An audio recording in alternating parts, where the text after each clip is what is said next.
એક નાના એવા ગ્રેનની વાત કરીએ કે જેની ન્યુટ્રિશનલ પ્રોફાઇલ બહુ ઇમ્પ્રેસિવ છે, બહુ ફાયદો કરે છે, જનરલી આપણે એને વાપરતા જોઈએ છીએ.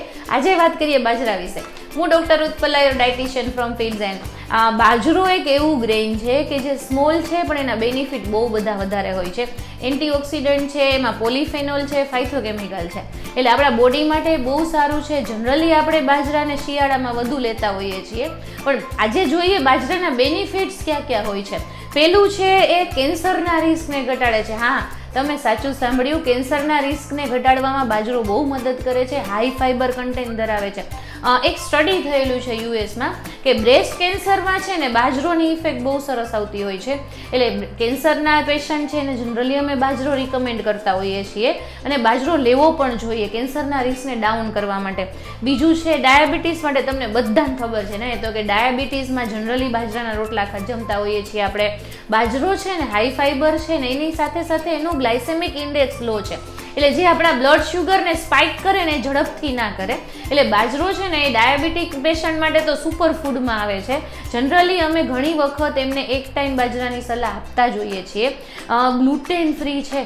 મેઇન બાજરો જે છે ને એનું મેઇન બેનિફિટ આપણે ગ્લુટેન ઇન્ટોલરન્સ પેશન્ટ હોય ને એમાં વધારે મળતું હોય. સેલિયાક ડિસીઝ છે કે જેમને ઘઉં પચતા જ નથી, જેમને ગ્લુટેન પચતું જ નથી, એમના માટે એ બહુ ઇફેક્ટિવ છે. એટલે એ પણ જરૂરી છે કે બાજરો લઈએ ને તો બીજા બધા બેનિફિટની સાથે આ લોકો માટે પણ એટલો જ જરૂરી છે. એટલે ઘણી વખત ગ્લુટેન ઇન્ટોલરન્સ હોય, પચતો ના હોય, આપને આઈડિયા જ ન હોય, પણ તમે જ્યારે ઘઉંમાંથી બાજરામાં શિફ્ટ થાવ ને ત્યારે તમને આઈડિયા આવે કે મને ગ્લુટેન કરતાં બાજરો પચવામાં સહેલો પડે છે.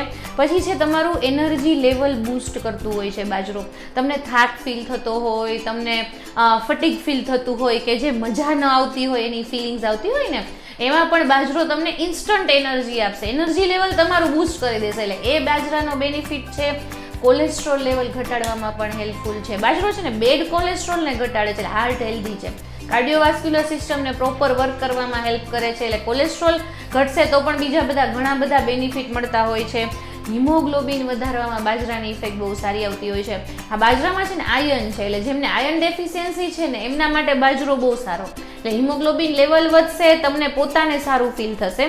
બોન હેલ્થમાં સારું છે. મેગ્નેશિયમ છે, ફોસ્ફરસ છે. બોન ડેન્સિટી વધારે છે. જેમ આપણે એજ થાય એમ બોન ડેન્સિટી ઘટતી જતી હોય છે, એમાં બાજરો બેનિફિશિયલ છે.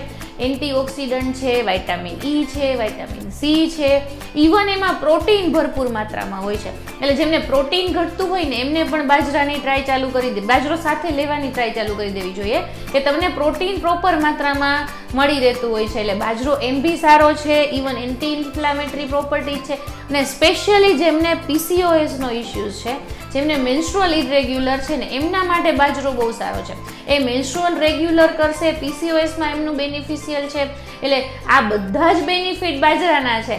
ઘણી વખત આપણે જે ગ્રેન લેતા હોઈએ છીએ ને એના બેનિફિટ્સ આપણે આઈડિયા જ નથી હોતા, જસ્ટ ટ્રેડિશનલી ચાલતું હોય છે ને લેતા હોઈએ છીએ. ચલો મને હવે એ જણાવો કે તમારી પોતાની ફેવરિટ બાજરાની રેસીપી કઈ છે, કોમેન્ટ કરજો મને. હા,